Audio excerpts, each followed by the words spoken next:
এই যে আমাদের সকালের আজকের অর্গানিক ব্রেকফাস্ট, যেটা হচ্ছে ওটস, এবং এটা হচ্ছে 2 চামচ ওটস নেওয়া হয়েছে, এবং ওটসের সাথে হচ্ছে 2টা হচ্ছে পাহাড়ি কলা, এবং এটা আমরা হচ্ছে এই মোহাম্মদপুর রাজিয়া সুলতানা রোডে আমরা ওখানে একটা পাহাড়িদের দোকান আছে যেটার নাম তংসা, ওই দোকান থেকে আমরা গতকাল নিয়েছি।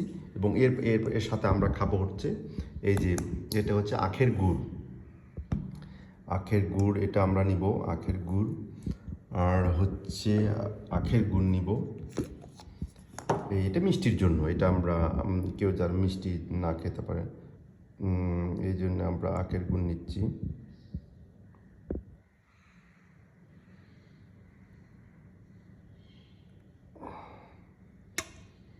আখের গুড়,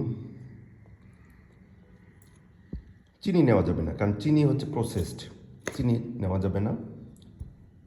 এই এটা আমরা এখন সুন্দর করে, এটা যে কেউ খাইতে পারে, এটা বাচ্চারা খাইতে পারে, তারপরে যে কোনো টাইপের বয়স্ক লোকজন খাইতে পারে, এই বিভিন্ন টাইপের সবাই খেতে পারে এই ওটস। এটা খুবই হেলদি এবং ফাইবারযুক্ত, গ্লুটেন ফ্রি, এবং সব গ্লুটেন ফ্রি ফাইবারযুক্ত। Stay with organic. আসসালামু আলাইকুম।